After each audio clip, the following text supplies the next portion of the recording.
Well, Jeff, let's do a hard pivot here. Hard pivot. Hard penis. Because I just heard this song. Oh, spoiler alert. You're a fan of the song. Okay. Last week we talked about the new Harry Styles album. Since that episode dropped, the new single from Harry Styles called Aperture has dropped. And I would love to know your thoughts on the song, Jeff. Well, I didn't listen to it. I just was making a joke. I saw an opportunity. Okay, well, maybe I'll give my thoughts on the song. Before we get started, a few rules. No straddling, bending, grinding, freaking, twerking. Keep both feet on the floor, hands on shoulders and waist. Mosh pits and crowd surfing are strictly prohibited. And if you're gonna PDA, do it somewhere the priests and the nuns won't see yous. I'll be your host this evening with an all-request final hour. DJ Grossanova. Justin. And this is Dry Clean Only, Melanie. Jeff. And welcome to Bants. Bants. Jeff, I have a question for you. Sure. Is Connecticut also going absolutely insane right now because of this snowstorm? Oh, you think that they just declared the beginning of World War III. People are like rationing all their food. There's lines to get into the grocery store. Gas stations absolutely filled to the brim. Yeah. Best of luck to all the listeners out there. I'm sure you're going to be okay. Everybody will be fine. Mostly to anybody who works at a grocery store. Oh my God, truly. It's wild out there. I went to Harris Teeter. It took me at least like 20 minutes waiting in line just to get some asparagus. That's what you chose to get to stock up? Do you want to have smelly pea? We're smelly not stocking pea in the up. Closed up house? This was just because Brandy was making some salmon and she wanted a vegetable on the side. So I went and grabbed some asparagus last second. Of course, I'm sitting there waiting like an idiot. Like a not damn realizing fool. that everybody was like getting bottled water. Oh, yeah. Well, you know what? Now I'm thinking of it. I was cleaning out my closet the other day and I got rid of all of my emergency water because I was like, this water old. Like it was probably like 3 or 4 years old. And now I'm kind of like, oh, I should probably get some more of that. But I don't want to go to the store. Also, my car's in the shop. It's like a whole Michigas. It's like take an Uber to the grocery store. You know what I'm saying? Not the Saab. Saab's in the shop. The Saab, Pasha's having a moment. And she needs to be fixed. Posh is really having a moment. That's true. It's so true. The alternator went. And that's tough. Easy fix, but like expensive. You know what I mean? Yeah. Not it's the one greatest. of those things I wish I knew how to do myself. Replace the alternator? Yeah. Damn. You'd be really technical. My dad used to do that on his cars. Okay. Well, my dad was like an electrician in the Navy before he became a police sergeant.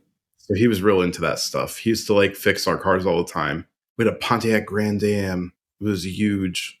Rest in peace to Pontiac. For real. Truly. One of Detroit's finest. Actually, they were kind of shitty cars. So there's that. The first car I drove was a Pontiac. Was it? It was a Pontiac Sunbird. I can't remember. God. It was like a blue 4-door sedan. Uh-huh. A Sunbird sounds like it sounds fiery. I want to say Firebird, but I think that's like an actually cool car. This was like a really shitty, cheap sedan. It was like a knockoff. You know, I think there's something about Pontiacs. They're like a white trash car. And my family's a little white trash. Well, you know? I mean, this is somewhere we align, I think. Yeah. Yeah. That's we true. both have that in our DNA.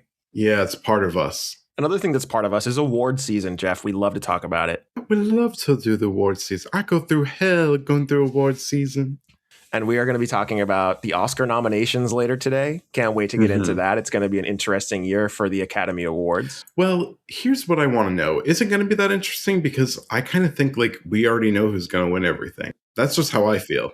Well, I think we're about to get into it in our main segment. But first, Jeff, I think we have to get into our hot topics. Hell yeah.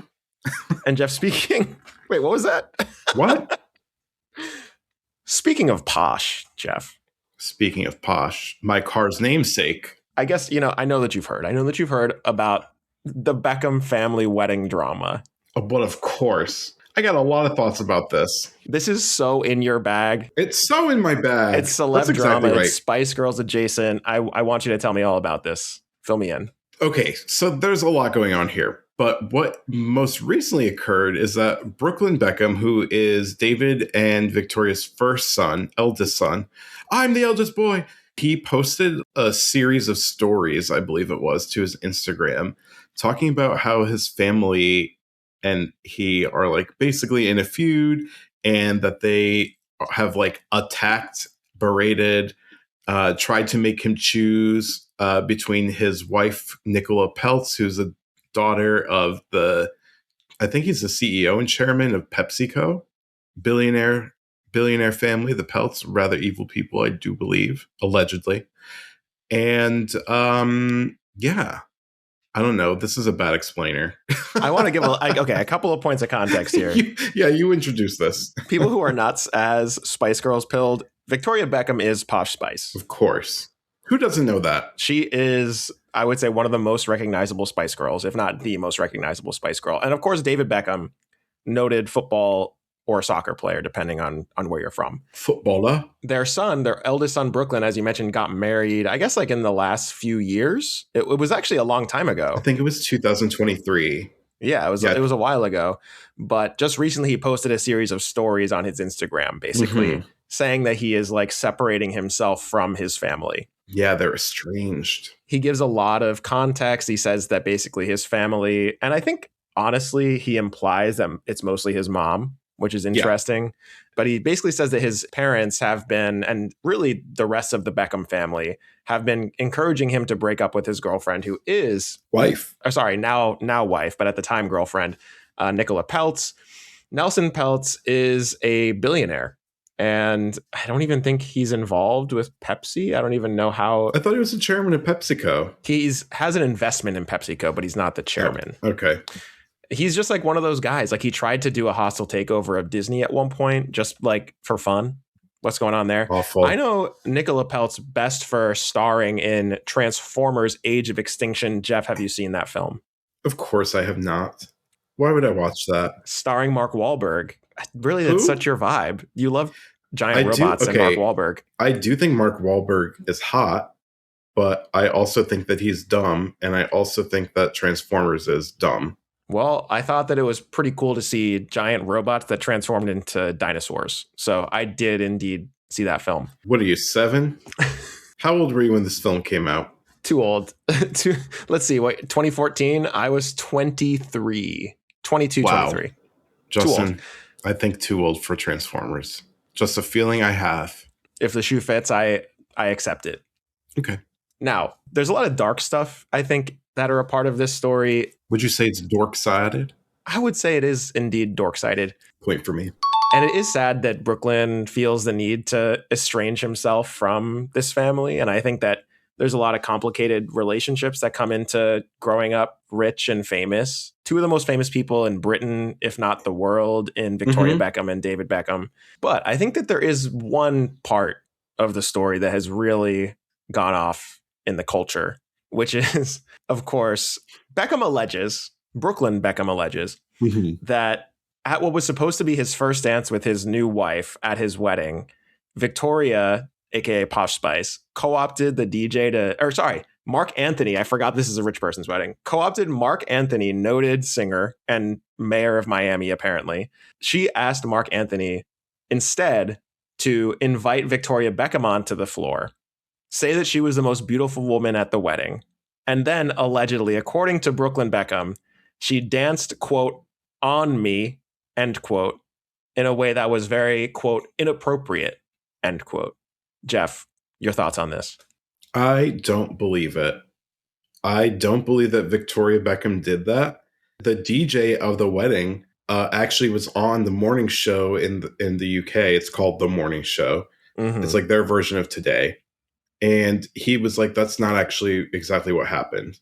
Wait, I saw that the DJ at the wedding posted on Instagram and saying he's absolutely right. He's not lying about this. And I'm glad that he's speaking out about it. And then later he deleted his post. Well, he was on the morning show saying that that's not exactly what happened, that Victoria did go up on stage after Mark Anthony, her friend, introduced her as the most beautiful woman in the world or whatever, most beautiful woman in the wedding, whatever. In the room. In the room. That's what it was. Yeah.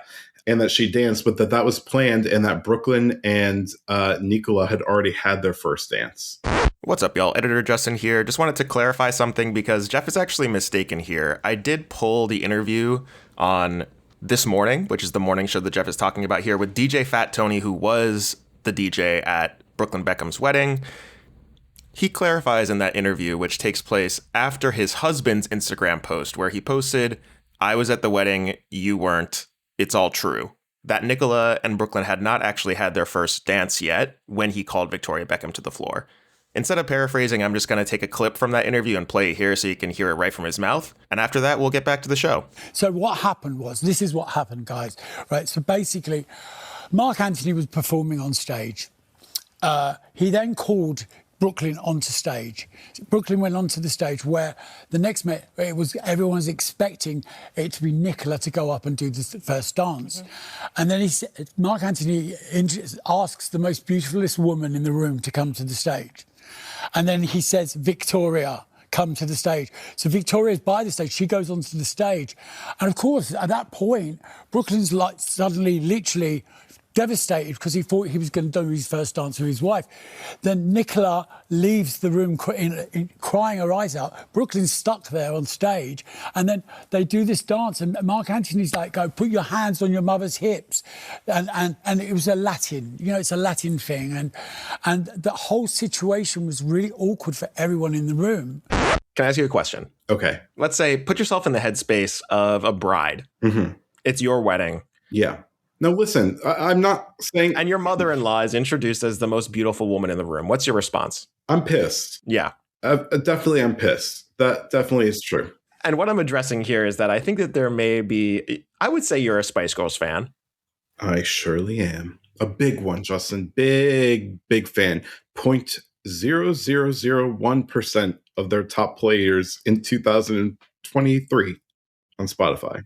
So I just wonder if there's a little bit of bias in how you're interpreting these stories. That's all. Well, Justin, I want to know what makes you... Okay, well, let me say this. Okay. 0.001%. Yeah, I'm a big fan. I love Posh. Exactly. Aries Queen, fellow Aries. And Justin, what are Aries but loyal people? Sure. You disagree? Oh my God. I don't really agree. I don't Justin, think... I'm putting out statements on the Instagrams right now that say that I am estranged from you. You're distancing yourself from me. Okay. Okay, listen, You've been here's silent the thing. for years. I've never said anything about you. Nothing disparaging. Okay, but listen, here's the thing. I believe, of course, I don't know these people personally, but from knowing a little bit, the little bit that I can glean from what we see in their portrayal in the media, Mm-hmm. I definitely do think that Posh likes to be the center of attention for sure. That's definitely a thing.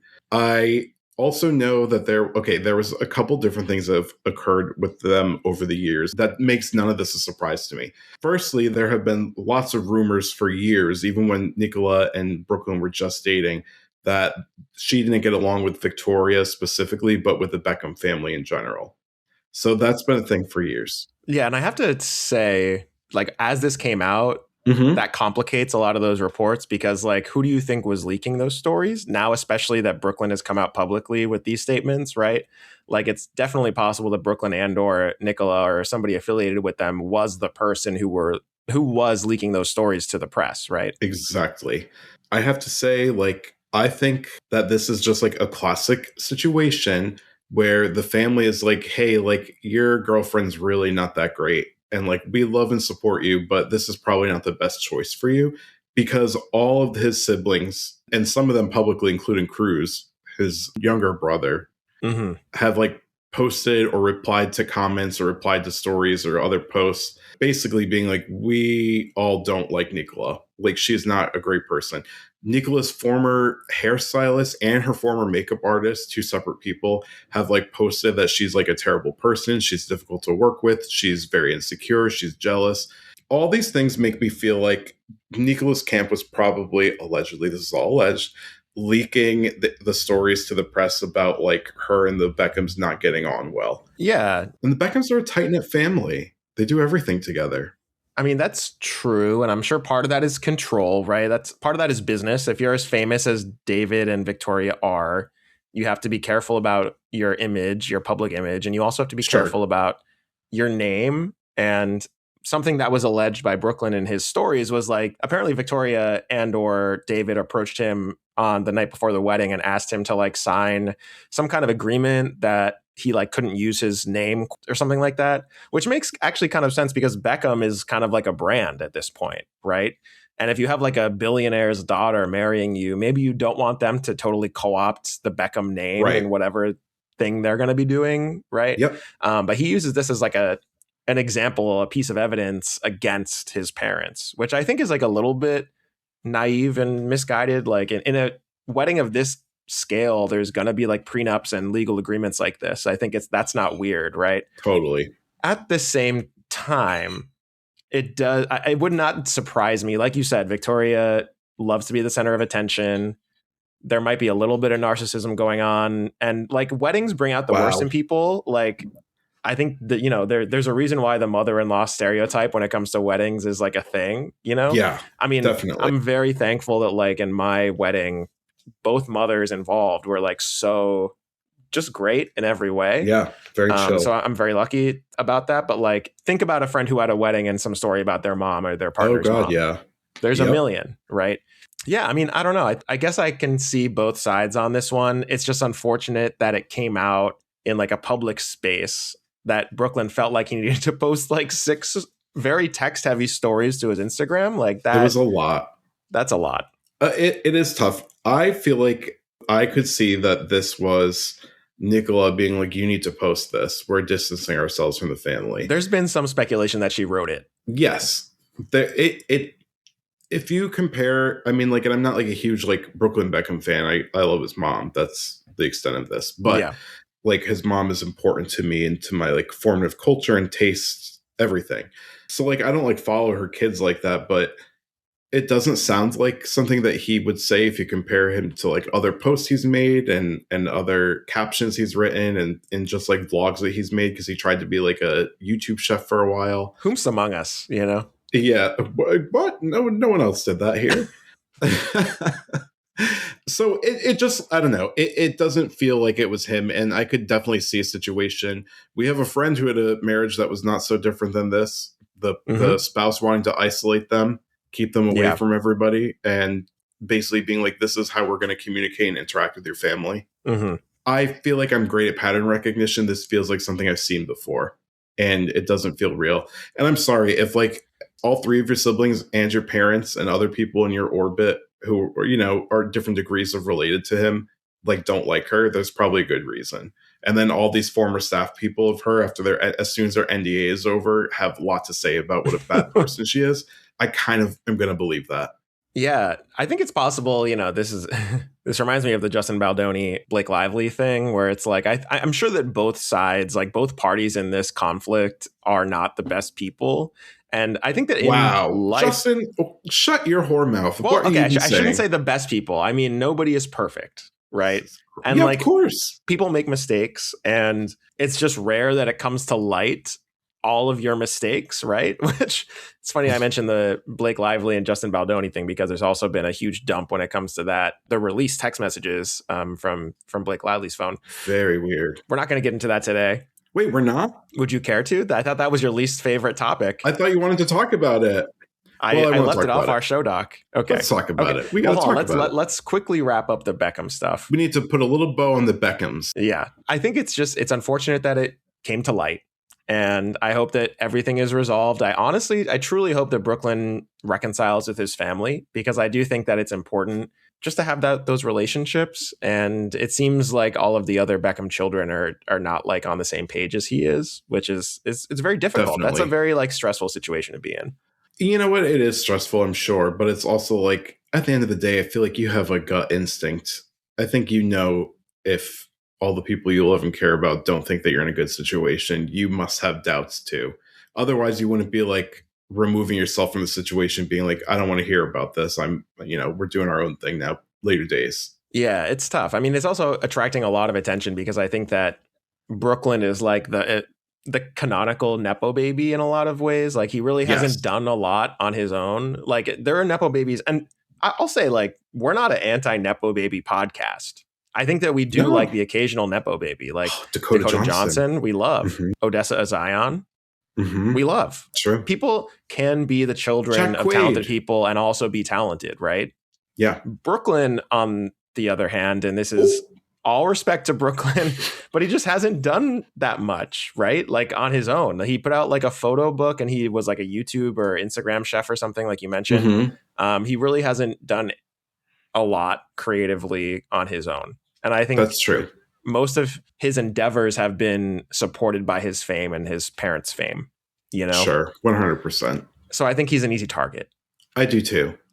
And, he's drawn more attention to himself doing it this way. And I just feel like, is that really what you wanted? I don't think it is. Personally. Right. That's what I mean. Okay. Young boy, little confused. Confused boy. Geoff. Yeah. Should we do a quick couple minutes on the Blake Lively, Justin Baldoni situation? Yes, we should. Okay. Yes, we should. I think it was a few days ago now. Some texts were released. This is as a part of the discovery process in the ongoing litigation between Blake Lively and Justin Baldoni. Blake Lively's text messages to many a party have been publicly released. Which is so tough. Geoff, you said you wanted to talk about this. I would love to hear your thoughts. What stood out to you from the text message transcripts? Well, I was very interested in the conversation between Blake Lively and Taylor Swift, who, like, despite her best efforts, keeps getting brought up in this conversation. Yes. This is very much like the I want to be eliminated from this narrative. I don't want to be a part of this narrative. Yeah. Like her Notes app thing. I think maybe she was like the first like high profile person to do like a Notes app, like explainer or stream of consciousness. Ooh. Let's do a retrospective of the Notes app apology. Well, yeah. I mean, this wasn't an apology, but yes, I think that would be a fascinating like endeavor. Let's go down that rabbit hole. But I was particularly interested in the strange text messages between Blake Lively and Taylor Swift. Like at one point, it sounds like, Blake is like venting about her situation. She's like, this is like the worst movie set I've ever been on. This guy is a total fraud. Speaking about Justin Baldoni, allegedly. And saying he's like a bad dude. He's a performative feminist. Right. All this stuff. Well, they're alleging that those text messages are real, but there's always a legal possibility. Yes, but there's always a legal possibility that they were not sent by the people who it is claimed that they were sent from. That's why I'm saying that. I know that was released, but I'm just saying we have to say for legal reasons it's allegedly Taylor Swift and Blake Lively texting. Thank you, Jeff Taylor, JD. That's exactly right. So there was like conversations where she was basically venting about this guy, and Taylor is like, that guy sounds like he sucks. Like, sorry you're going through this. Like, stay in touch, blah, blah, blah. Then there's like a series of messages where apparently at the time, this is all alleged again, Taylor Swift was on her way to Blake Lively's house for like just a casual social visit. And Justin Baldoni was at the moment in Blake Lively's house, and they were talking about the script.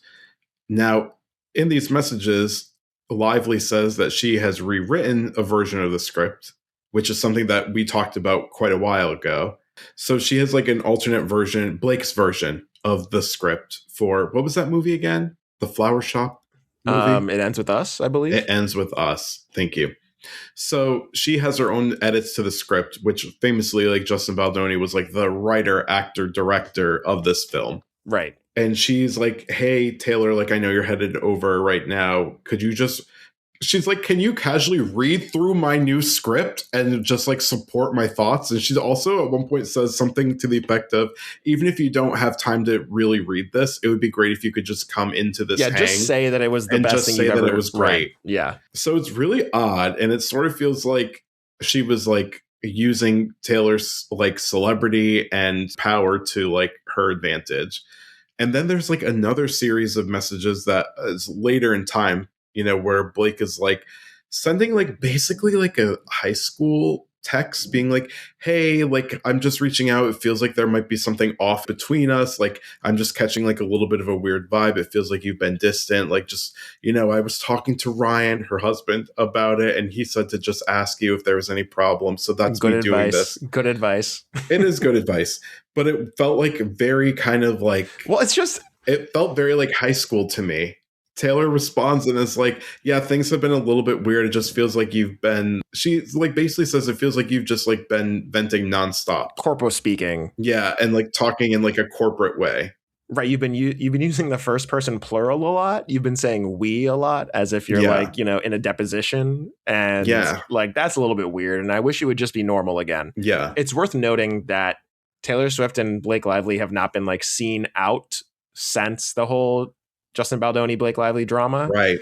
So it's possible that their relationship has just not really recovered completely since this whole thing began. Yeah. I mean, it's difficult. I mean, I guess my takeaway from reading the text messages was mostly, it's first of all, I don't want people reading my text messages. Like, I would be horribly embarrassed if this were ever to happen to me and people were like reading my text. Blake Lively comes off, I think, in these text messages a little bit cringe, a little bit just like not secure. She seems very insecure. I think that's what I meant by like, it seemed a little high school. Yeah, there's a whole tangent here in her text messages where she messages Ben Affleck and Matt Damon asking them to like, I forgot about that, give her feedback on the edit. And she was like, oh, they just gave me 10 days to make the edit. Like, can you give me any feedback or like help on this? And she's like, zero pressure. And let me just emphasize, like, 0 on 0, 0, 0 pressure. And it's like, Blake, like, come on, set the stage, ask for help. If they don't give it to you, that's fine. But yeah, she comes off as a little bit cringe. There's evidence to support that, which is, I think this has to do a little bit with, I think, her public persona, like the one that Justin Baldoni really kind of amplified with his like astroturfing campaign. That was the kind of the source of this lawsuit that's happening now, right? Yeah. Where he kind of like amplified a lot of these stories about Blake Lively not being like authentic or whatever. But then there are also in the text messages stories that Lively tells people about Baldoni's like alleged abuse. Like, for example, he asked her trainer how much she weighed, and then when the trainer was like, why are you asking me that, bro? He was like, oh, sorry, I just have like low bone density, and there's a scene where I have to carry her, so it's like actually really important for my health that like I know what her weight is, which is so embarrassing for him. So embarrassing for him. Low bone density? I don't even know what that's about. I feel like that's something that you can fix with like calcium and muscle building, you know? It's something that's absolutely fucking fake, Geoff. It's not a real thing that he has. He doesn't have low bone density. Exactly. He's just a dick. All alleged. I think it's so weird that you'd ask how much somebody weighs. Like, you could put like two people who weigh the same and are like the same frame or like similar frame, and they could look so totally different. You know what I mean? Right. It's very odd. Weird behavior. So while I think that these text messages do not put Blake Lively in the best light, just in terms of like, is she a good hang? Yeah, which I think we all know she's definitely not, but it does make Justin Baldoni look bad. Yes. Yeah. I was going to use the G word, but... Oh, okay. Alleged. All alleged, of course. Yeah, so it was an interesting and like very parasocial read for me, which I usually don't like, but I do think that the drama between, especially like Blake Lively and Taylor Swift, it's just interesting to see how people deal with friendship, especially people who are so powerful, right? Like Blake Lively is doing a lot of like, you're the best storyteller of our generation. And I think that's part of what Taylor Swift was getting at when Blake had texted her about like, is everything okay? Because Blake was like kind of glazing her all the time. She was like, what's going on with that? So it's an interesting dynamic. Odd. It's somebody who wants the approval of someone else very badly. And it's also very easy to see from these text messages how really famous people become narcissistic, right? Because like, this is how you manipulate people, is by telling them that they're just the best X of their generation or whatever. You know what I mean? Because they're powerful and you need their help and their support. Yeah. I don't even think this is necessarily like a conscious decision on Lively's part, but like, it's just what happens when you're a powerful person. Yeah. I know it happens to me all the time. That's why I have to remind myself to stay grounded, do this little podcast with you as a favor. You know, it just keeps me really humble. I really appreciate that from you, Geoff. So I'm gonna give you a point, actually. Thank you so much. That's well deserved, I think. And you know what? Actually, I'm gonna give myself a point for being so open and vulnerable. And we love that here on the pod. Well, Geoff, let's do a hard pivot here. Hard pivot. Hard penis. Because I just heard this song. Oh, spoiler alert. You're a fan of the song. Okay. Last week we talked about the new Harry Styles album. Since that episode dropped, the new single from Harry Styles called Aperture has dropped. And Geoff, the song is produced by Harry Styles' longtime collaborator, Kid Harpoon. Who produced his entire previous album, Harry's House. And I would love to know your thoughts on the song, Geoff. Well, I didn't listen to it. I just was making a joke. I saw an opportunity. Okay, well, maybe I'll give my thoughts on the song. Well, it just came out yesterday. I've had a very busy day. I've had a very busy couple days, Justin. It's so hard to be me. Don't touch that. And now we're hearing the ad from the YouTube video from your laptop speakers. Love to hear that. Listen, I'm not perfect. I'm not a perfect person. Listen. Hoobastank. Listeners, Geoff is just skipping through the YouTube video, making faces right now. It's very Fantano of him, actually. All right. I think I really do actually like that song, Justin. Okay. What do you think about it?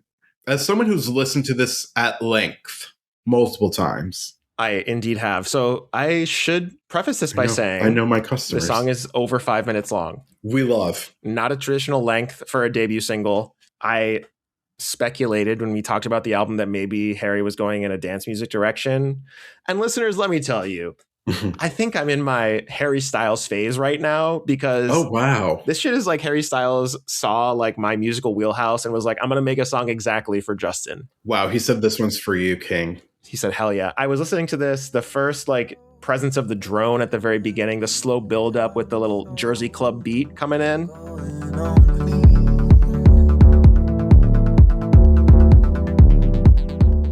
It turns into like a very LCD sound system, very like Rufus Du Sol, warm banger. It is all about like welcoming other people. It's a very euphoric song in a lot of ways. Mm-hmm. It feels like laying on the grass in like the beaming sunlight at a festival. That type of electronic music. It does sound like a festival song. Yeah. I'm picking up what you're putting down. I mean, I fucking love this. Yeah, it's really good. It's very me, and I love that about it. It's exactly what I'm looking for in dance music, which is just like warmth and like acceptance. I mean, this is what people talk about when they talk about rave culture, and it's probably my most cringe quality, but I do think that there is something that is like powerful about rave culture and just like radical acceptance of the people who are experiencing this around you. And I think that this song is very much, I think, Harry Styles embracing that philosophy. Yeah. He said this is a mission statement for the album. So I'm quite excited for the album. A mission statement. That's very corporate lingo. Blake Lively would love it. Blake would love it. Do you have any other thoughts that you haven't already expressed based on your like brief listening of certain parts of the song? I can't wait to see what else he's got in store for us on this album. Okay. That's it. Justin, you know what? I was thinking about this the other day. This title, Kiss All the Time, Disco Occasionally. Mm-hmm. And I feel like put that shit on my wall, put it on an embroidered cross-stitch pillow. I just feel like those are good words to live by. It's resonating with you? It really is. Kiss all the time. Who doesn't love a little makeup? Mm-hmm. And then you get to disco every now and then. So this is now a Harry Styles fan podcast. Yeah, bitch. I'm dancing. I'm discoing.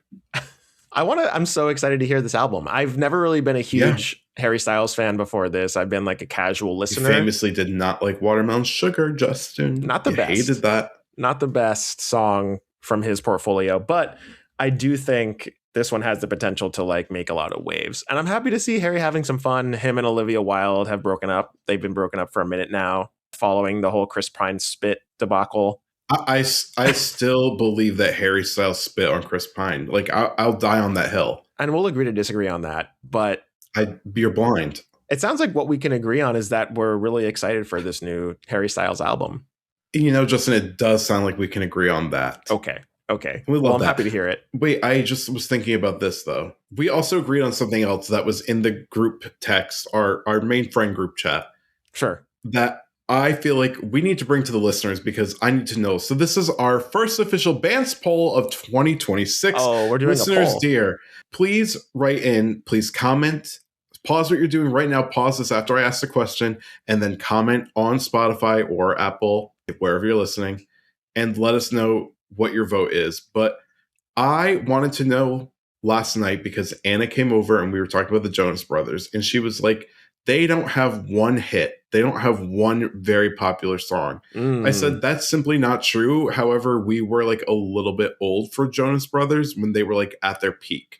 I know that like people just like a couple years younger than us like know a bunch of Jonas Brothers songs and like love them growing up.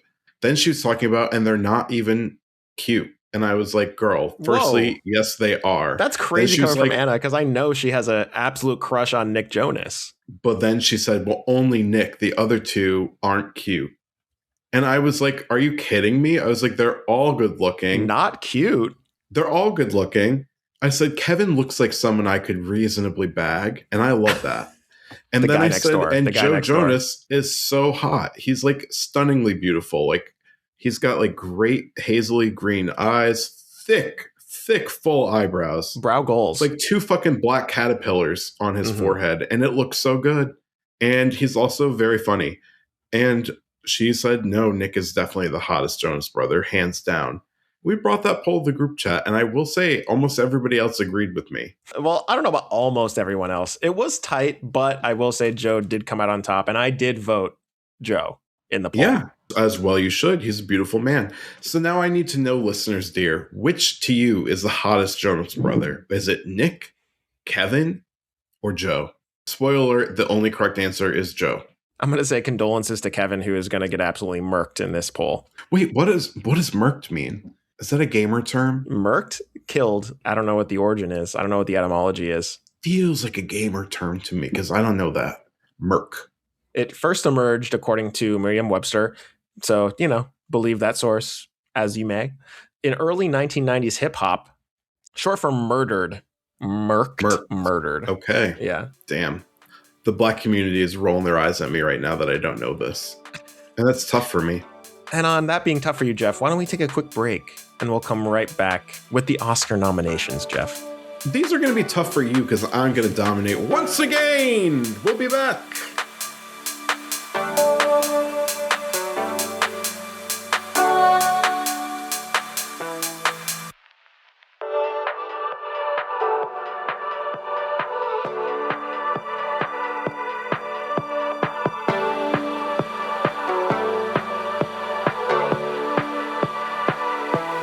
And we're back.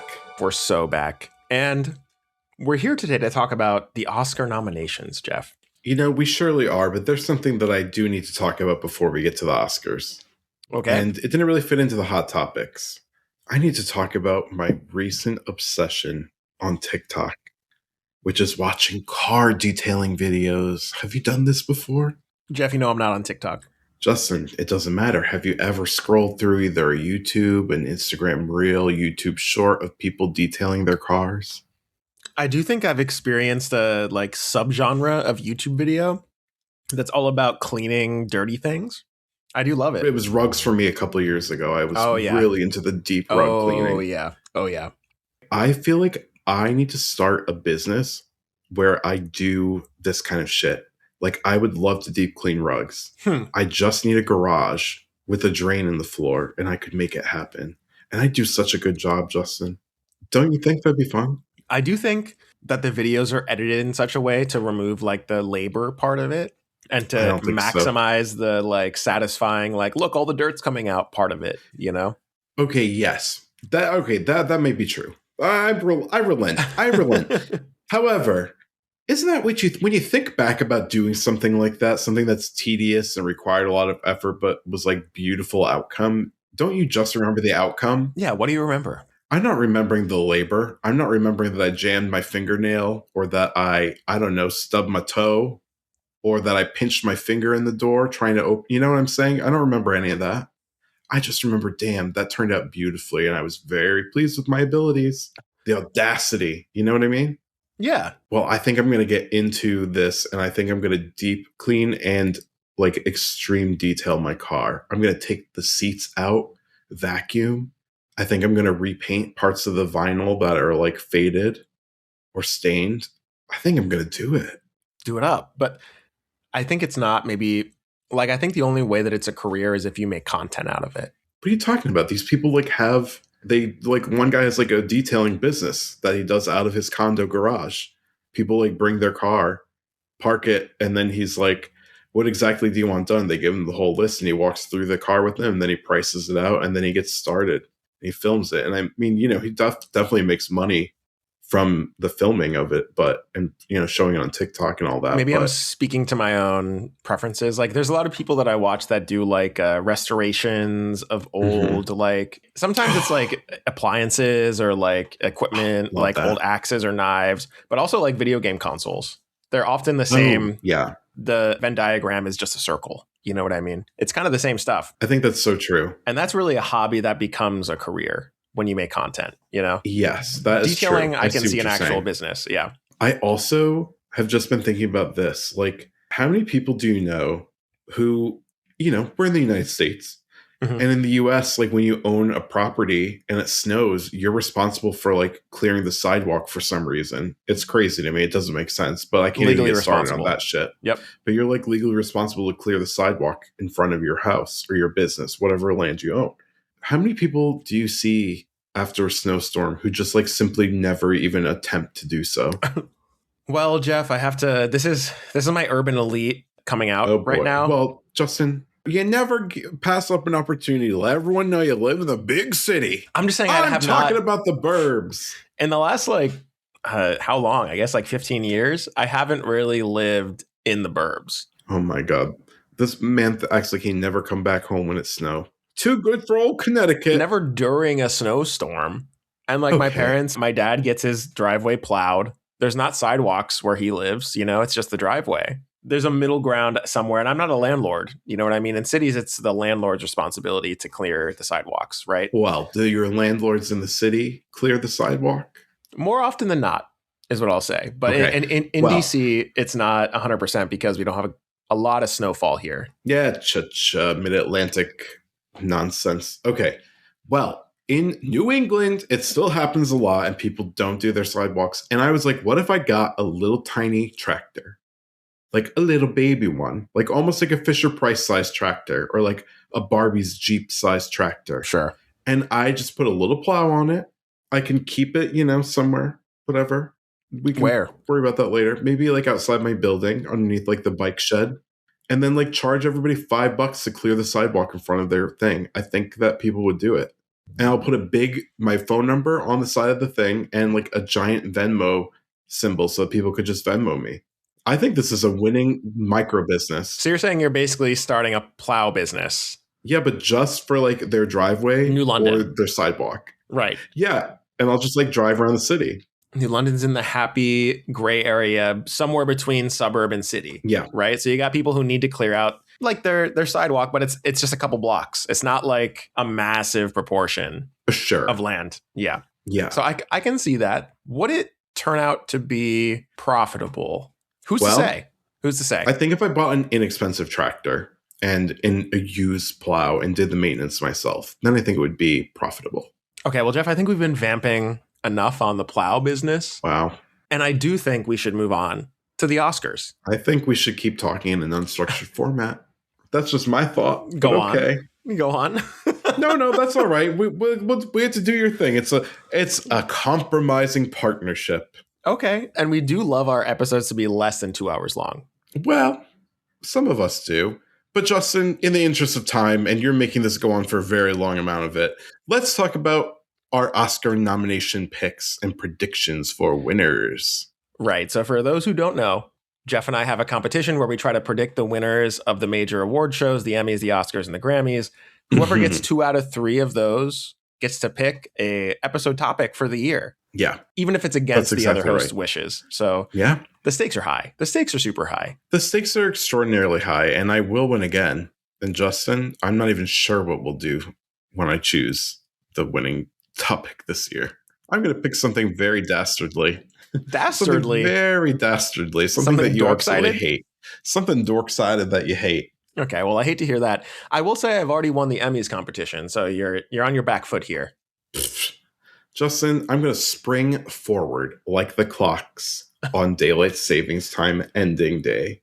Okay, now that the stakes are clear, what do you think of the Oscar nominations that were just announced yesterday? Well, I thought a couple things. I said, wow, let's give it up for Mr. Ryan Coogler. He really turned it out for Sinners with a record-breaking 50 nominations. 16 nominations. The most nominated film of all time Ever. at the Oscars. Of all time. That's amazing. This was also my top takeaway because Sinners did not perform very well at the Golden Globes, which is like an important precursor to the Oscars. Haters, all fraudulent. And I do love that the Oscars, it's not even a course correction. There wasn't even enough time for them to course correct from the Golden Globe Awards. But it's great to see them recognize this film that I think is truly great. And it came out really early in the year. So like recency bias is also an issue. And it's cool to see that it was nominated in as many categories as it was. Well, that's what happens when you have a growing and diversifying voting body, Justin. What's actually good and what the people actually like rises to the top.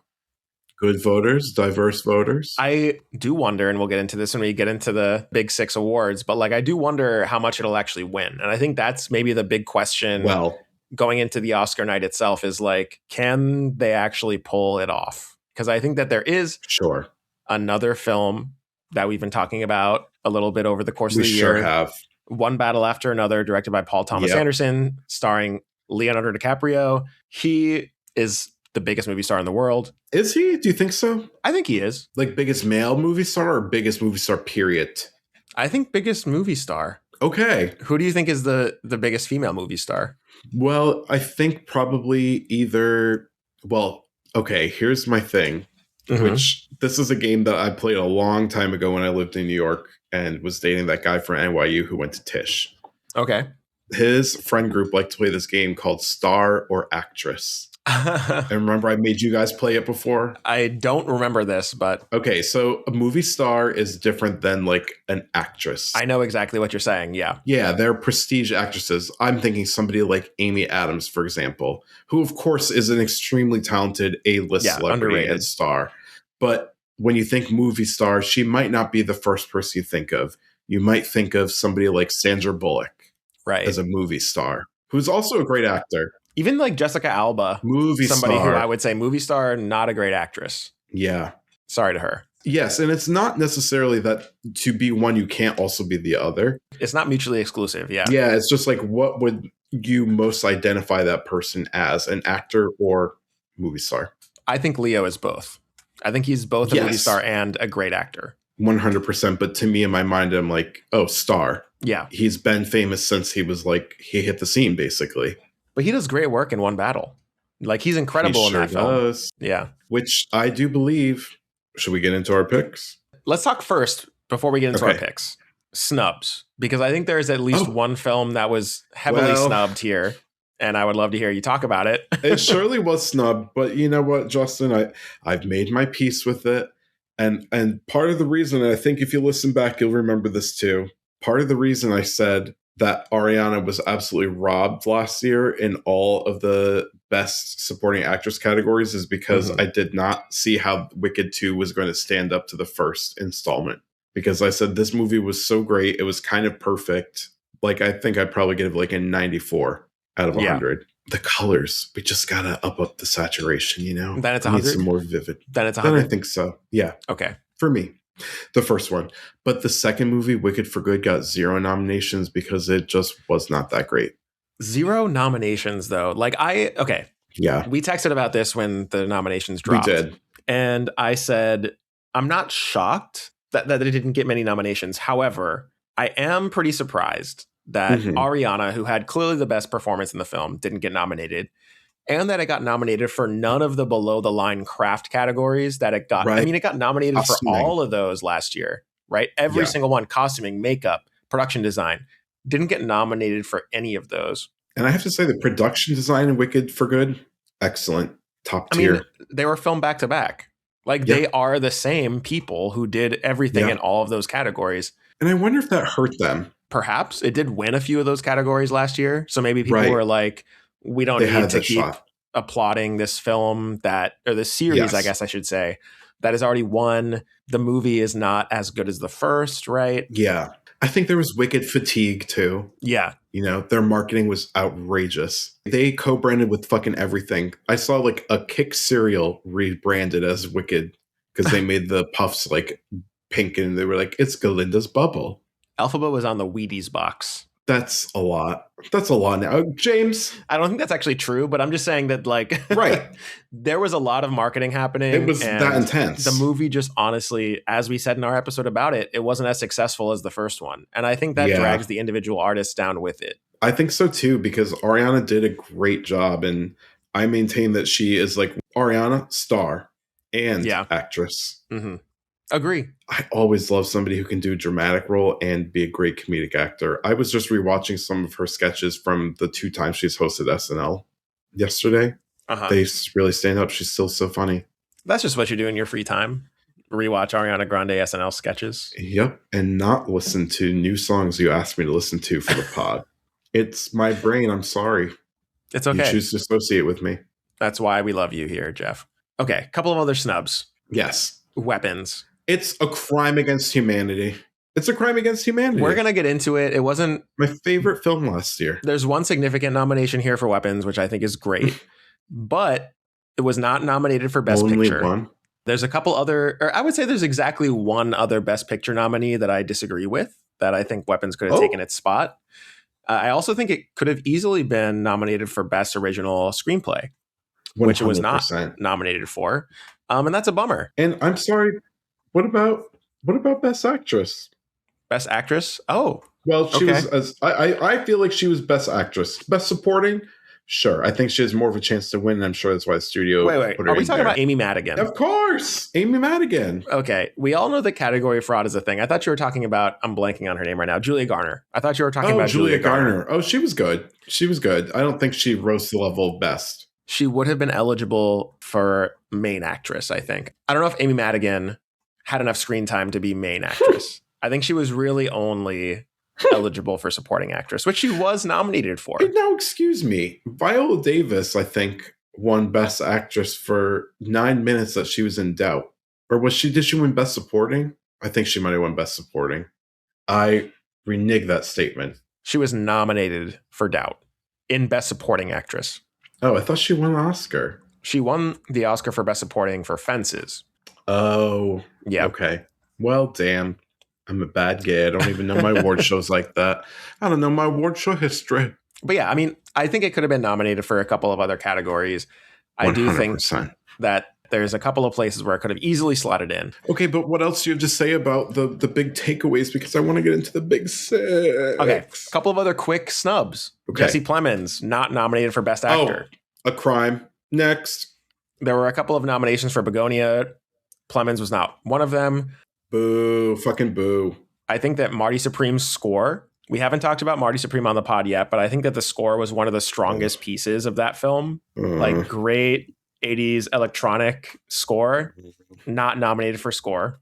And here's I'm starting a campaign here. Okay. Let's hear it. Ralph Fiennes. Yeah. In 28 Years Later. Oh, yeah. I'm going to talk about the sequel to that film in our What's Goods. I think he is absolutely great for Best Supporting Actor. Let me say, none of the precursors, he wasn't nominated for anything this year, but if he's going to be nominated, it should be for 28 Years Later, The Bone Temple, which he was great in. So I'm just going to say it was a snub that he wasn't nominated for Best Supporting Actor for 28 Years Later, the first one, because he was such an important part of that film, and he's an incredible actor. He's been awarded before for sure, but he was easily the MVP of that film. And I think that the way that Bone Temple is getting some traction right now in the culture, I think that he could potentially get nominated for a Fringe, supporting actor award next year. So I would love to see that. I'm starting the campaign now. The Bone Temple is what I call my bedroom. Nice. And that's a point for you. Thank you. What about Ralph Fiennes as Voldemort? We never talked about that. Yeah. He's a physical actor. Do you know what I mean? Like, he's so big with his performances. And I think that, and I love that, especially once somebody gets to like a certain age, they're like kind of unwilling to go a little bit crazy with it. Not Ralph Fiennes. Not him. He's always willing. He's always down. So let's get weird. Okay. Harry Potter is dead. So good. So shall we get into the big six awards here? Yeah, I think we should. The first category, I think it's time, is Best Picture. Best Picture. All right. In alphabetical order, the nominees are... Oh, God. Begonia, F1, Frankenstein, Hamnet, Marty Supreme, One Battle After Another, The Secret Agent, Sentimental Value, Sinners, and Train Dreams. Okay. Thoughts on this category, Geoff? What's your pick? Well, and I will be logging it because these are live. These are live for Geoff. Okay. My prediction for winner is going to be One Battle After Another. This movie's undeniably good. It's gotten so much buzz. It's already received so much hardware. It's going to take this category. And I think all the other movies are like a big step below in terms of quality. I think One Battle After Another is also going to take it. We agree on this one. I do take issue with F1 here. This is the weapon slot. It is 100% the weapon slot. F1 is a glorified F1, advertisement. F you. I don't get it. I don't get it, personally. Ugh, I'm so over it. I had the most boring game on my Game Boy back in the day. It was called F1 Racing. It came free with the Game Boy when I bought it. I played it all the time, even though it was so boring because it came free, you know? Damn. Bad graphics. Very boring. I also want to shout out Train Dreams. Oh. This is one of Claire's favorite films in our Best Films of 2025 episode. And I watched it. I loved it. It's a small film, so I was really happy to see it recognized here. I think it's a great nomination. By the way, during that episode, we talked about a film.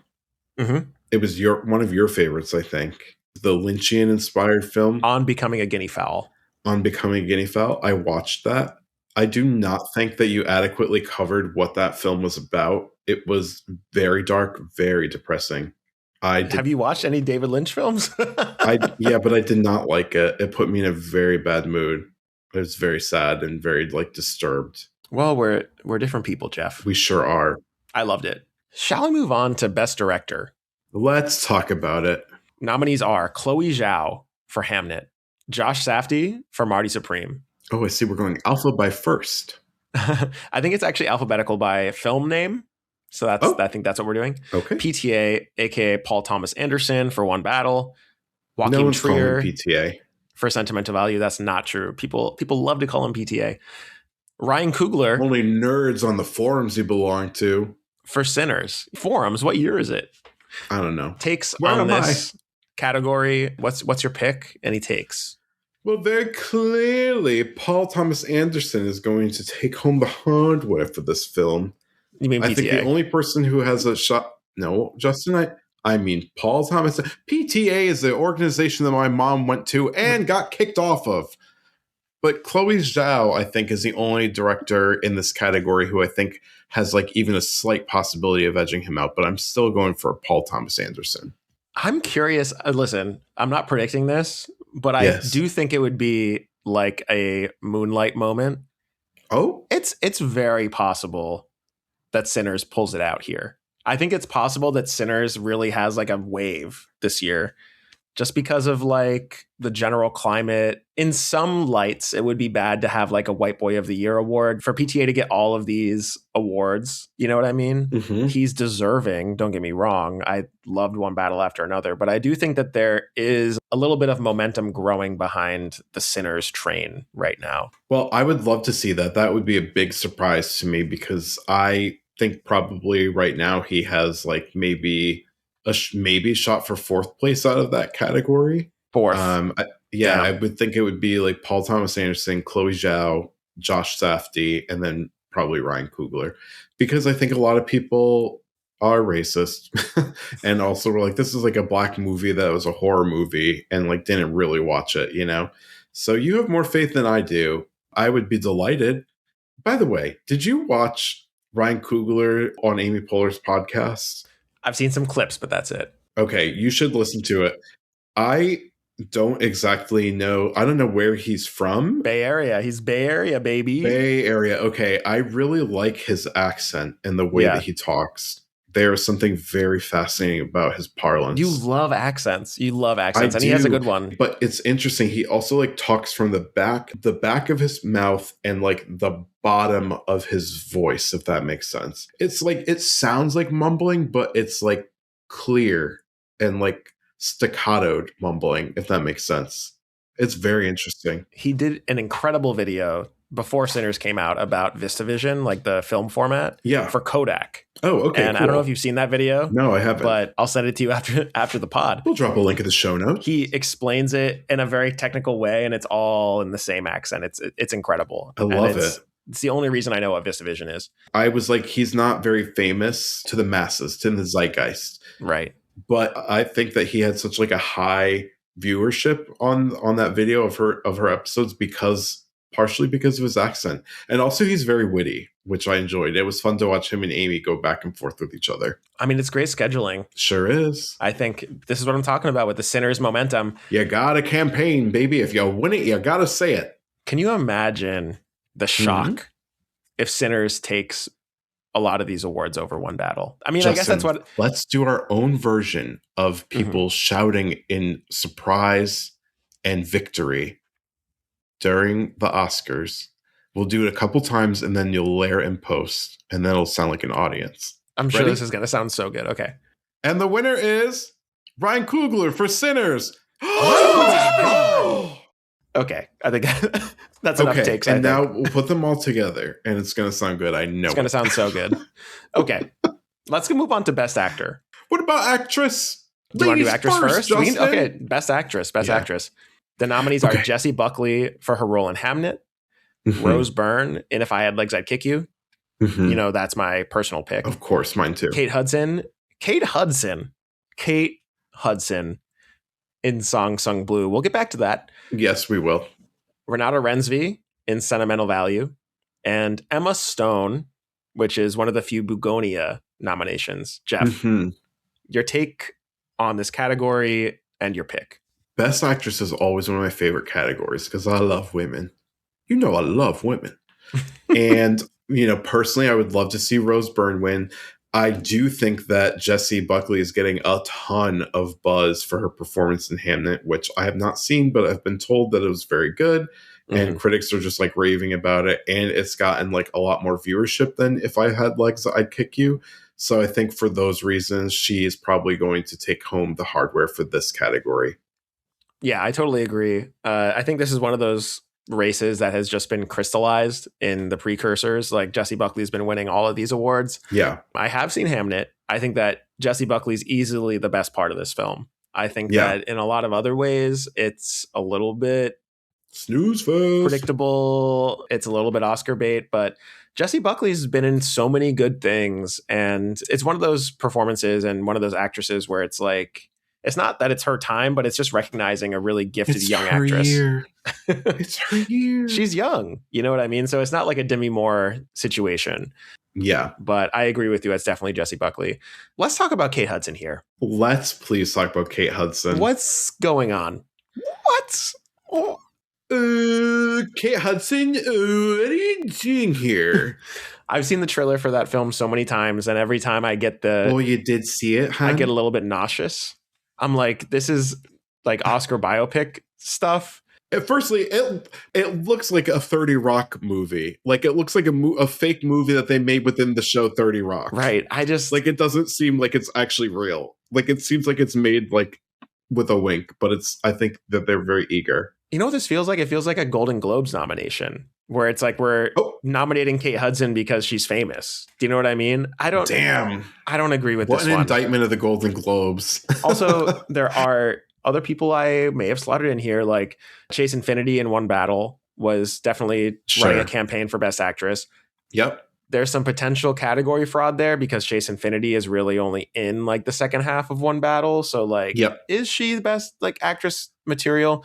So I get that, but I don't know. Kate Hudson though? I think that one was a little bit tough. I've only seen the trailer for this movie and clips from like her and what's his face appearing on talk shows. Yeah. It does not look like a good movie. It looks really hammy. And I do love her accent though. She's got like a real like Minnesota, like Midwest accent, which is very fun. I'll say it.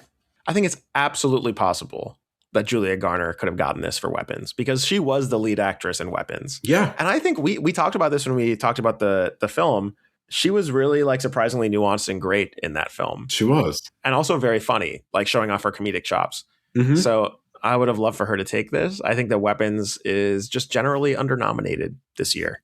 Underseen, undernominated, underappreciated. I think it was seen. I think it was a box office like success, huge success. I still feel like there's a lot of people who I've talked to who've like, I've never even heard of this. And those people are flops. They sure are. Moving on. Not making excuses. Best Actor, Geoff. Best Actor, Justin. This is maybe the most competitive category. Really? You think so? I do think so. I think this is a toss-up between 2 to 3 people, I would say. I do think it's 2 to 3 people. So we have Timothée Chalamet for Marty Supreme. We have Leo for One Battle. Mm-hmm. We have Ethan Hawke in Blue Moon. Mm-hmm. We have Michael B. Jordan for Sinners. And then finally, Wagner Moura for The Secret Agent, who won Best Actor in a Drama at the Golden Globes. What are your thoughts on this one? Well, I think that the real contest here is between Timothée Chalamet, Michael B. Jordan, and Leonardo DiCaprio. To me, those Interesting. three are like definitely the top of this heat. I haven't even heard of this movie Blue Moon that Ethan Hawke was in, but I'm sure he was great because he's a very good actor. I've not seen The Secret Agent. Have you seen that? I haven't. I want to.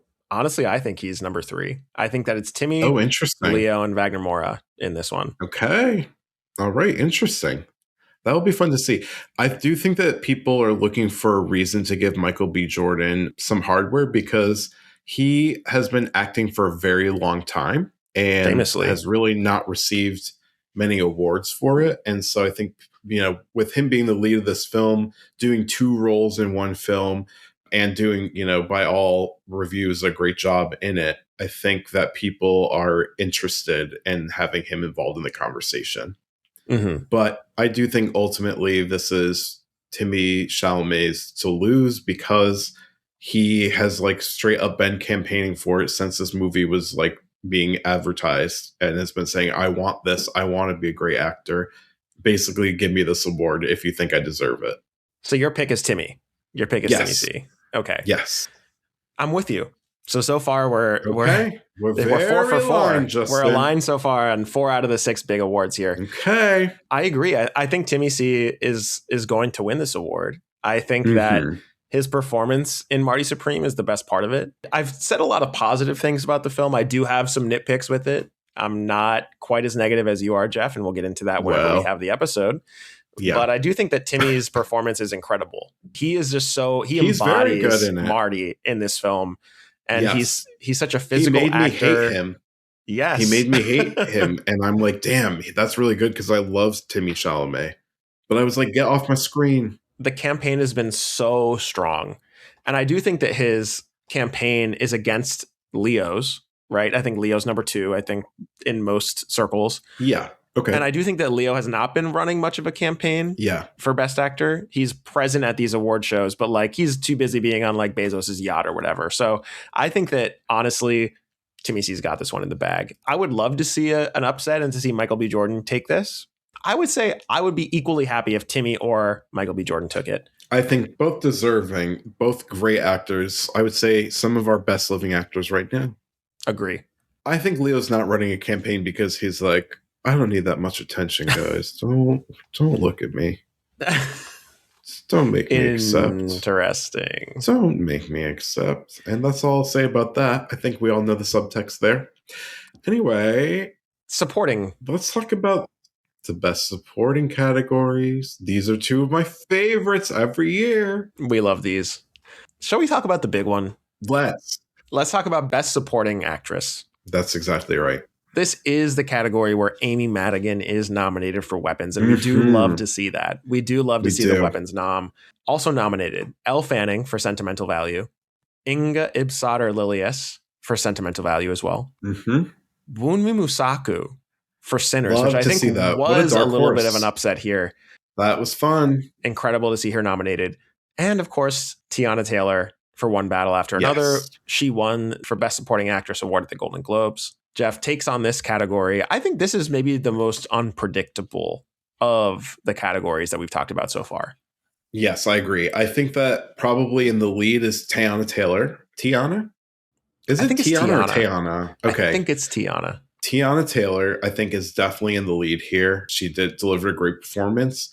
One Battle is like the perfect Oscar film. So it's got those things going for it.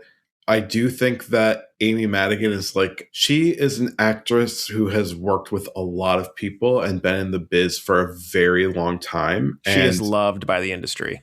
She's very loved by the industry. And so I would be less surprised if there was an upset in this category and Amy Madigan took it home for Best Supporting Actress over Tiana. But I do think it's the competition is really between the 2 of them.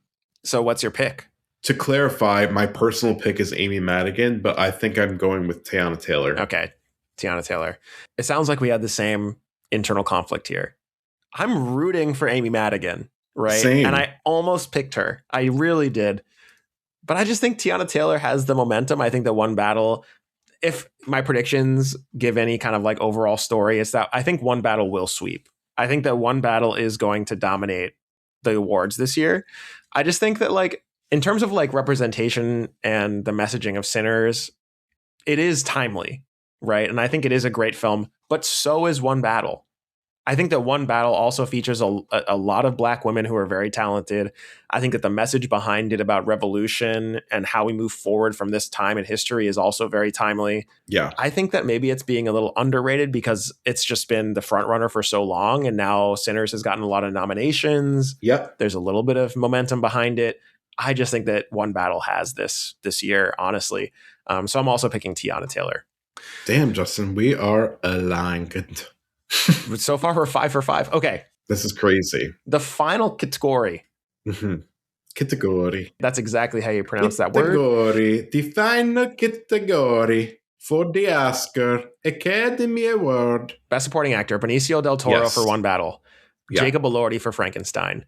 Delroy Lindo for Sinners. Damn, that is a wild card. That was a huge surprise. I think that Delroy was nominated here. Agree. Sean Penn also for One Battle. Boo. And then Stellan Skarsgård for Sentimental Value. Mm-hmm. Geoff, your take on this category? Well, Justin, I had to go with very limited information because I have seen exactly 0 of the movies in this category. I've heard Benicio del Toro in the conversation quite a bit, but somebody who I've heard more about from a film I've heard not much about is Stellan Skarsgård for Sentimental Value. Okay. I have been hearing a lot about how great he is. He's another industry favorite. He won the Golden Globe. And the industry loves the Skarsgård family, and most of all Stellan, because he basically started the Skarsgård family. Right. Damn, I think he's been acting for like 50 years or something. I don't believe he's ever won an Oscar before, and this would be a first for him, and this would be a great time to award somebody who loves the industry, loves this work, has been acting, and has been good in pretty much everything, including Mamma Mia, of course, my personal fave film appearance of his. And so that's why I'm picking him as the winner for this category. Justin, what do you think about the Best Supporting Actor category? We can't say category today. Category. This is, I guess, the category where we split. Ooh. Stellan Skarsgård did win the Golden Globe for this category. However, important difference between the Golden Globes and the Academy's voting process. Once the nominations are announced, Oscars has ranked choice voting. The Golden Globes do not. So if you look at the categories in both the Golden Globes and the Oscars, there were 2 One Battle nominees, both Benicio del Toro and Sean Penn. My personal belief is that Sean Penn and Benicio del Toro split the vote in the Golden Globes. Sure. And that's exactly why Stellan won. Now, the Oscars, ranked choice. They can't split the vote as easily, right? So I think it's going to Benicio del Toro. It's interesting. I think a lot of people valued Sean Penn's performance like immediately after the film released, but then as things kind of settled, people were like, actually, Benicio is the soul of this entire movie. And I do think that's true. And I do think that belief has kind of disseminated across the culture. So I think that he is the favorite here. I would love Delroy Lindo to win. He has not been awarded anything, and he's like an incredible actor who's worked with Spike Lee and many other filmmakers, and he's doing a lot of TV work as well. It'd be great to see him awarded here. If Sinners does pull off that momentum-based comeback that I've been talking about, it's possible he wins, but I'm still picking Benicio. Benicio del Toro. What was he in? What were some other films of his? I feel like I don't know his repertoire. He was in Sicario. Oh, you love that movie. Denis Villeneuve film, which is incredible. Mm-hmm. I think that One Battle After Another and Sicario are the 2 biggest American films. He was in The Last Jedi. Oh, okay. Yeah. I do kind of remember that. Oh, and he was in Ben Stiller's TV show that came before Severance, Escape at Dannemora on Showtime. Oh, I never watched that. Did you? No, but I've heard it's really good. And I love Severance, so I'd love to watch it. He's also been in a couple of Wes Anderson films, The French Dispatch and The Phoenician Scheme, which is one that came out last year. Oh, Phoenician Scheme. I started that and I fell asleep. Not because it was bad. I was just tired. Yeah. Happens to the best of us. It sure does. Well, those are the big 6. Geoff? Those are the big six. First, I'll encourage you to get in the rest of your picks whenever you have a chance. But there are 21 categories that are a part of our competition. Are there any below the line nominations that you want to talk about? This is a tough year for me because I really have not watched any of these films. I saw Begonia, I saw Weapons, I saw Sinners. Well, I saw the majority of Sinners, as we've discussed on the pod. So I don't really have like a ton that I have to go off of for these categories. But what about you? Because I know you are the resident cinephile, and I know that you love to get your little tush in the movie theater seat and observe some of these films. Okay, so I think that Best Original Song, we all know where this is going, right? It's going to Golden. K-pop Demon Hunters, there's no way it doesn't go. There's been a couple of weird below the line nominations here. So for Best Makeup and Hairstyling, which I do think is kind of a weak category this year, especially since Wicked wasn't nominated, right? Well, the nominations were Frankenstein, Kokuho, which is a Japanese film that I haven't seen, Sinners, pretty good makeup for the vampires there, The Smashing Machine, which had really great prosthetics on The Rock, and then The Ugly Stepsister, which is a body horror film in the vein of The Substance. That's its only nomination. It's not a very big film. Interesting. My instinct is to go with Frankenstein here, but I actually picked The Ugly Stepsister just because I'm rooting for the underdog. Okay, fun. I do think that Frankenstein is likely to win a lot of the below the line categories like production design, costume design. They'll definitely win costume design. Yeah, they love Guillermo del Toro when it comes to that shit. So I definitely wanted to highlight that. I also wanted to highlight, this is the first year that the Best Casting Award is being awarded. So this is a brand new award, the first time in many decades at the Oscars. This is for the casting director. This is not like Best Cast. It's odd. Best Casting. So it's a very odd award. It has to do with who recruited the best cast for a film. It is a weird award. I think that if I had to make a pick personally, I would pick Marty Supreme. Because I think there were a lot of strange choices. Yeah, Fran Drescher, Tyler, the Creator. I forgot that he was in there. The guy from Shark Tank. Ew, I hate him. But the casting. Yeah, it was good. It's good casting. Disgusting. Do you know what I mean? Yeah. Like unexpected casting choices. So I think if I were personally picking, I would pick Marty Supreme. But I did, for my prediction, make one battle after another. Just because I think in these early days of the award, it's just going to go to whoever has the best cast. People are just like, I don't know, like whatever the big movie is right now. Sure. I think that Sinners also has a pretty good shot at that award. But yeah, that's it. Any final thoughts about the nominations this year? My thoughts are that, I don't know, this year the movies seem a little bit more on the boring side. Damn. I feel like last year I was very excited by a lot of the films that we had to choose from. And this year I'm kind of like, meh. I didn't see many of these because I wasn't that interested in many of them. What about you? Well, I had a great time at the movies this year, but I will say that I saw a lot more movies than I usually do this past year. So maybe that's part of it. I think, honestly, my big takeaway is that I'm really happy to see Sinners nominated for so much because it's a genre film. It's a majority black film from a black filmmaker. It's a huge studio risk, right? Do you remember all that like hand wringing about like how much did it cost? How much did it make? Is it going to be profitable? Of course. And now it's the most nominated film in history at the Oscars. Yeah. So that's a big plus for me. You know, I think it's a good year for the Oscar nominations personally. Okay. Well, Justin, I'm glad that you love the movies. And I'm so glad we're doing this competition again. And if I win this, I will be picking our very special episode this year. So I can't wait for that moment to happen. What would that be? What would your topic be? As you know, I like to keep a secret until the day of. You do love to keep a secret. Yeah. All right. Well, I think we should probably take a quick break and then come back with our What's Goods. Let's do it.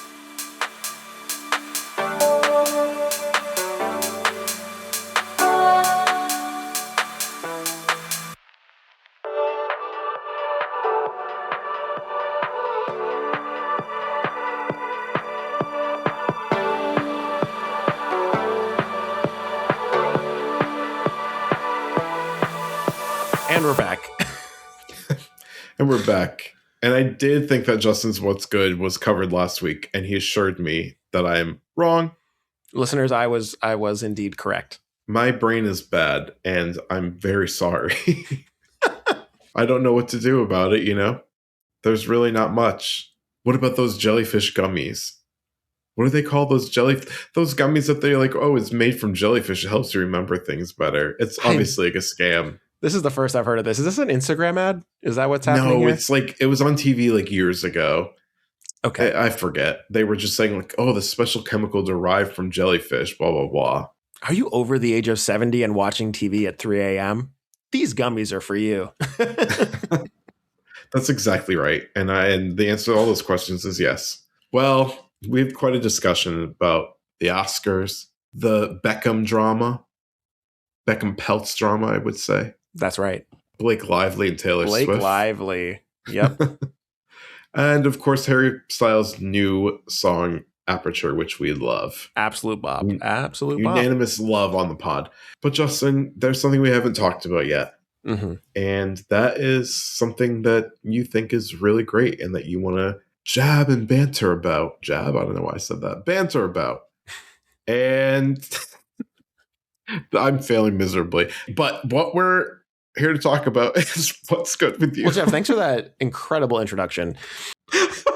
Flawless. No notes. I'm here to talk about, I would say, a miracle of a film. Oh. This is the fifth film in the 28 series, okay? The fifth film. Who would have thought this would be good, right? It's 28 years later, The Bone Temple. This is the sequel to last year's 28 Years Later, a film that was my favorite of the year, if you listen to our favorite films of 2025 episode. I was skeptical about this film. You sure were. The ending of 28 Years Later was a little bit different from the rest of the film, to a point where a lot of people were like, this disqualifies me from recommending it to people. Damn. And it's directed by a different director. Danny Boyle directed the first one. This one is directed by Nia DaCosta. I would say her track record is a little bit mixed. So she directed... Touch and Go? She's probably best known for directing The Marvels, which is easily Marvel Studios' biggest flop since they began. She's been on the record about that film saying that it went into like the blender and she really did not like the experience of working with Marvel. She also put out another film this year, Hedda, which is starring Tessa Thompson, who of course also is a Marvel star. That movie was pretty well reviewed. She's done a couple of other things, but like, I think that she's been kind of caught up in the studio filmmaking universe. And I can say with a lot of joy that she has succeeded in this new film, 28 Years Later, The Bone Temple, which has also been written by Alex Garland, who wrote the first 28 Years Later film and also wrote the original 28 Days Later, starring Cillian Murphy. This continues a lot of the post-apocalyptic societal introspection that happened in 28 Years Later. Ray Fiennes, who we talked about earlier in the episode, he takes on a more significant role here. He's like a scientist that is being very... No wonder you like this role. He's a doctor and a scientist who is basically trying to treat the infected. He's like, how do I cure this disease? Instead of treating them like an other that you have to kill, he treats them as people.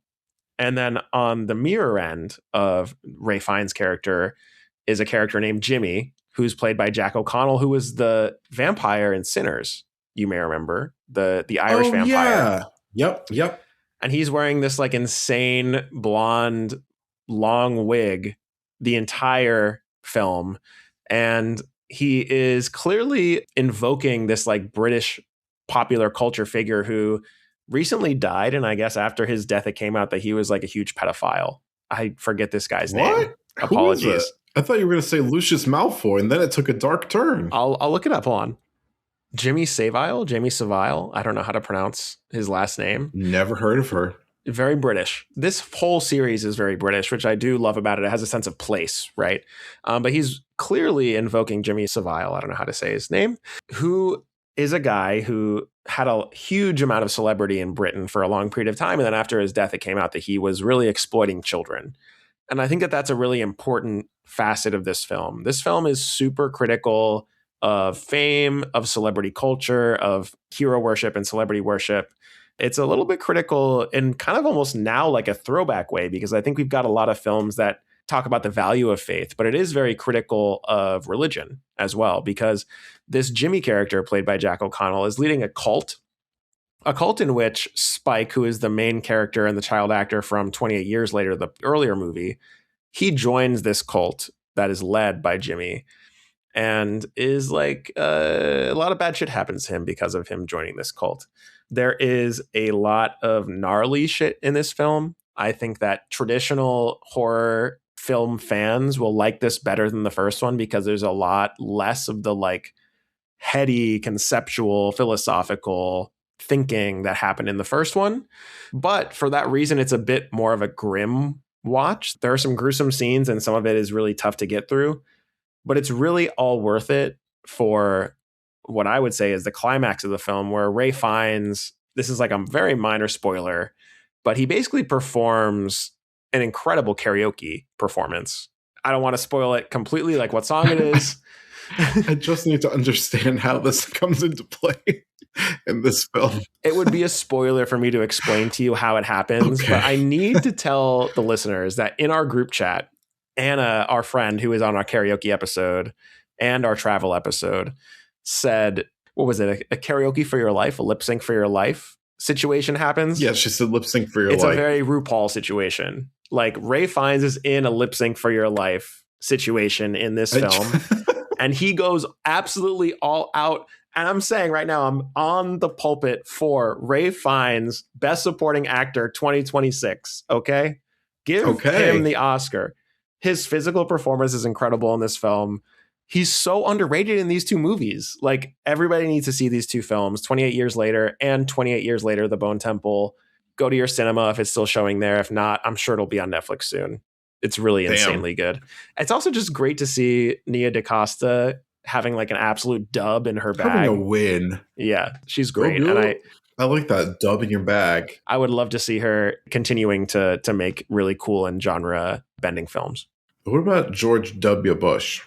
I would say I'm an overall negative on that one, Jeff. What about you? Yeah, but I got to say, looking better than the current situation. I'd take him back in a heartbeat. Well, the bar is like so deep in hell. It's a thing of the past. Yes, the bar actually doesn't exist anymore. Almost like the American bar. Oh. Anyways, Jeff. Things are tough. Times is hard.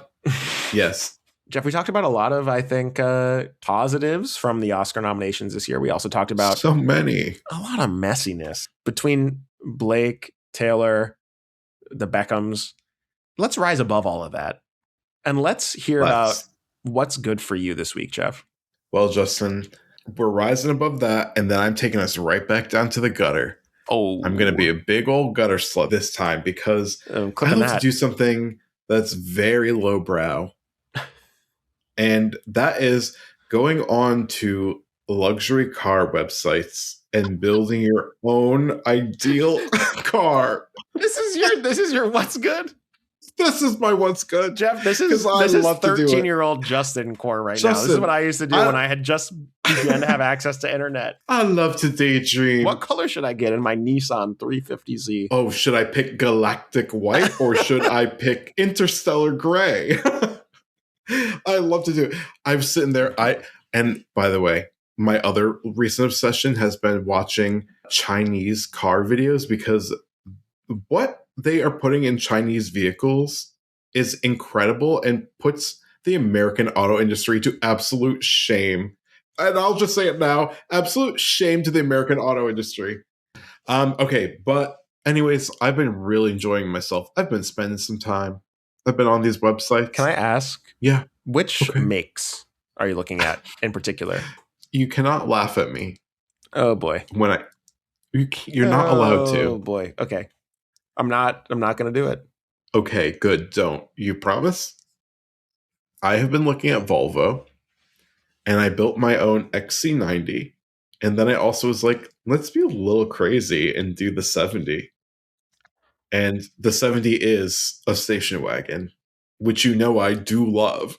It was very kind of cunty looking, I will tell you. I got the premium package for almost everything, except for the speakers, which I thought that the like OEM ones looked like a lot better. Can I ask you just quickly?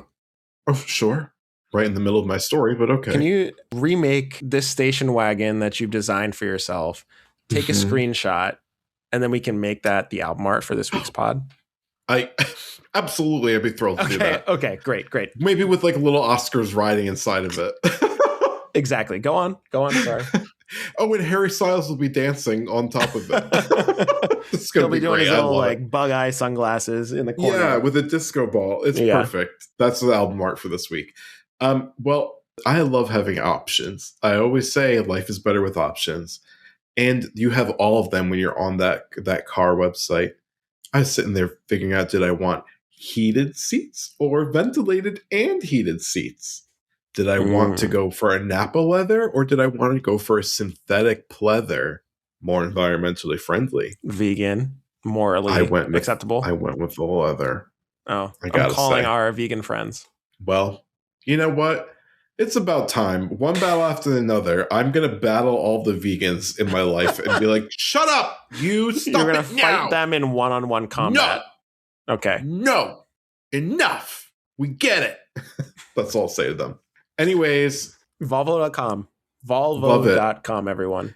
Oh, well, I also then was on Polestar. You know about the Polestar? It's an EV. Yeah. Love it. Love an EV. I was looking through there. Then I went on to the Chinese websites. BYD. You know BYD, the car maker? No, I don't. Biggest car maker in the world. Of course you don't, because the U.S. doesn't want you to know about it, Justin. But BYD is making great vehicles at a very accessible price. So Western-centric over here, you know? But they're doing luxury, like true luxury features for like $35,000. Wild. A car that would, if we built, as I did on Volvo, to buy in the US, it would be $83,000. And still doesn't even have the same capability. This one car they have, it can crab walk itself out of a tight parking spot because each of the four wheels is on its own motor. Yep, so that it can literally just do this with the tires to walk it out of a spot. It's incredible.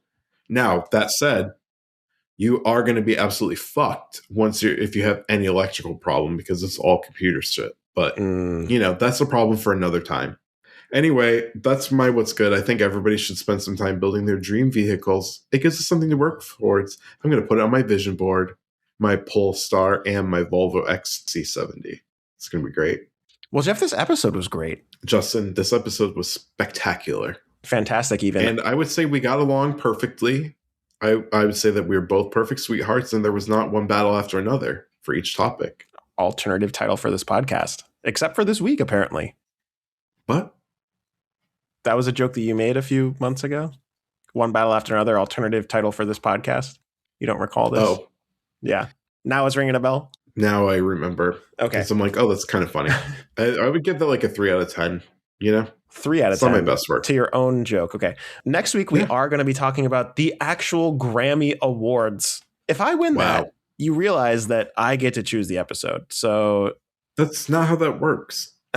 I win 2 out of 3 because I already won the Emmys if I win the Grammys. We've got to go back to count all the votes because I don't think that's exactly what happened. You're calling for a recount. Am I hearing that correctly? That's exactly right, Justin, and I'm willing to shut down the podcast over it. You're gonna storm the capital of Bance. I'm J6 in the pod. You watch.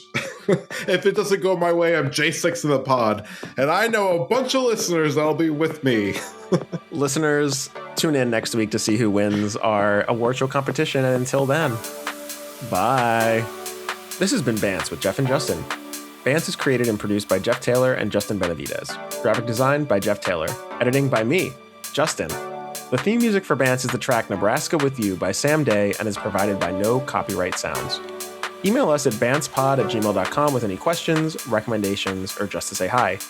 If you like the podcast, rate and review us on Apple, Spotify, or YouTube. And tell your friends. Bye. Bye.